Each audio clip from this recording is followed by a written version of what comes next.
There is a quote that James Harrison gave, considering that you played with him, that Yep. I don't necessarily agree with. And I want to read this to you right now. James Harrison, one of the most fierce defensive players that we've seen. He's in there with the Brian Dawkins level of bringing the pain whenever he was out there. He said this on the Pivot podcast. We could touch on Ryan Clark as well. If I get there, I get there as in the Hall of Fame. If I don't, I don't. I really don't feel like I belong because of the numbers, to be honest with you. They're not up there where they should be, but the biggest thing for me is that I made my dad proud, and that's all that matters to me. Very good ending, stuck the landing. Is James Harrison a Hall of Famer in your opinion? No question he is. And I wouldn't expect anything different from James in terms of what he said during those statements. But he's a guy who exercises humility every time, right? He's very, very humble and he's a hard worker. So for him mentally, he feels that way. But me from afar, being a fan of the game and being his teammate, no question he should be a Hall of Famer. And here's why. When you look at his numbers, especially for a storied franchise with the Pittsburgh Steelers, he's at the top of the top. In terms of being able to outkick the coverage and exceed the expectations, he's a guy that had to earn every bit of success he received. He had to fight and claw for it because he was a free agent. He was a guy who was cut multiple times by teams within a division of the AFC North. And when he finally found his stride with the Pittsburgh Steelers, he was a player, dominant player, a player that opposing teams, opposing offenses had to game plan for, a player that opposing teams had to devote extra attention to, and he still made game changing play after play after play. And I do believe, Rick, when it's all said and done, eventually he will get into the Hall because clearly he's deserving, in my opinion. But he's not necessarily a first ballot. Is that just it? Like, I agree that he's Yeah, yeah, going to yeah. get in, but He, he's he, just he not first missed his ballot. opportunity already to be a first ballot. I don't know exactly where his stance is in terms of the waiting game because he was the first ballot a few years ago. He didn't make the cut. But I do believe, man, when you look at his numbers, he was a defensive player of the year. When you look at the sacks, you look at the dominating highlight plays, having a Hall of Fame like moment. When you look at Hall of Famers that we've watched go into the Hall over the last few years, they've all had Hall of Fame like moments. Name me a better moment than the James Harrison interception in the Super Bowl against the Arizona Cardinals. It's All safe right. to say with that play, we probably don't win.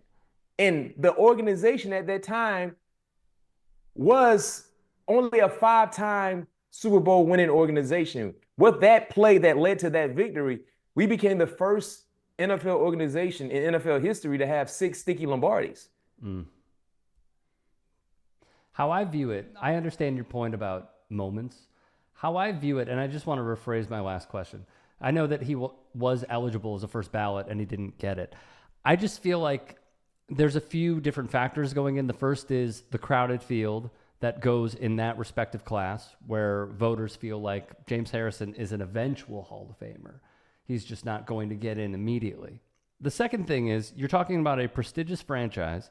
He ranks second all time in the franchise in sacks, forced fumbles, third in tackles for loss, played 177 career games with the Steelers. That's 13th most in franchise history.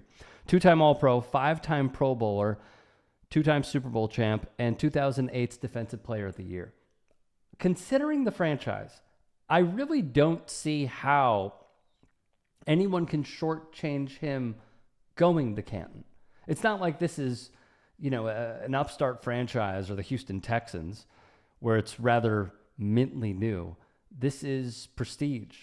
This is longevity. So I feel like it's potentially just a matter of time, right?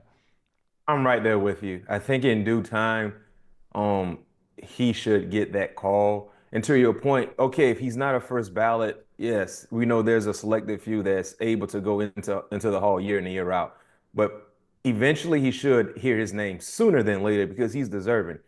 Like I said, man, his story is a story that could really impact so many individuals, not just football players, but just hardworking people that had to really get it from the mud. I mean, he was that player, and he never turned his back on his goal. after being cut multiple times. If I'm not mistaken, I think he had to go play in the World League overseas. Just still trying to roll the dice and hit that lucky seven, but was faithful in his commitment to the game and faithful in his work ethic.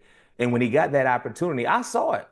I mean, when I first got to Pittsburgh in 2005, I was asking some of the other vets, why not, number 92 is not playing? Because what I saw him do in the weight room, lifting all these weights, when I saw him just running through people's chests and their face consistent, I'm like, why isn't he on the football field? It just wasn't his time. But when he finally got on the football field, you guys saw everything that I was seeing.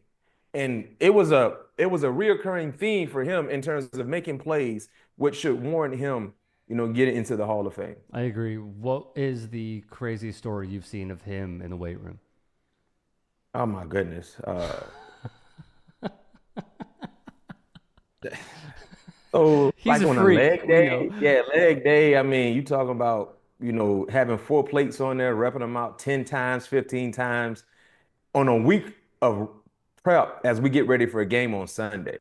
So these are like in-season workouts for an upcoming game where you really don't go that hard. But for James, it was like, I mean, he has two nicknames, and both nicknames he earned. Debo, coming from the movie Friday. If you Mm-hmm. don't, that nickname refers to, Debo was a guy who was like the main bully in the neighborhood who everyone was afraid of, very, very strong and muscular. But unlike the movie, I never seen James Harrison lose a fight. That's number one, football fight. And then secondly, his second nickname was Silverback. Because anything about a Silverback gorilla, they have their own cage. They're not with the rest because there's no telling what they will do. And those two nicknames are nicknames he earned based on how violently he was on the football field, within the rules, of course, but just the physical mindset that he displayed week in and week out. It was a thing to see. We've seen Ray Lewis get in the middle huddles and hype his guys up. What was that approach for James on Sunday or Monday? James wasn't as vocal. Like our guy who used to rally the troops was Joey Porter. Joey was definitely a big time impactful player, but he was a talker. Mm-hmm. You know what I mean? And he was more of that verbal leader. Get us together, give us the who ride, we ride type moments, and we go to battle. James was a little more reserved, a little more quiet, but he did speak, but he didn't speak as much. But that was more of Joey Porter's role in terms of the verbal distribution that he displayed to us and getting us ready to go and fired up. Basically every week, every game, he gave us something to hear from him, and that would get us going. All right, so I have to follow up. Considering that he did the talking for the defense, who did he talk the most to? It had to have been a division rival. And what sort of impact did it make on that player potentially for that game? Man, Joey talked to, it wasn't necessary. Him and Chad Ochocinco used to have back and forths all the time. You know what I mean? Chad was a trash talker, but he had a little play. He was a playful trash talker, but Joey used to really get rattled a little bit. And there's clips of him and Chad going back and forth with each other during our pregame stretch as we get ready for the games. And clearly, we saw Cincinnati twice a year, so there was some lasting history between the players and between the organizations. But those were him and Chad was probably two of the more frequent trash talking, I guess, moments for us anytime we played against Cincinnati. Ocho Cinco. Mm-hmm. I mean, you played against Cincinnati, you played against Baltimore. James Harrison was also a member of the Baltimore Ravens at one point, which is rather interesting considering how heated of a rivalry that is. So I found that to be rather odd.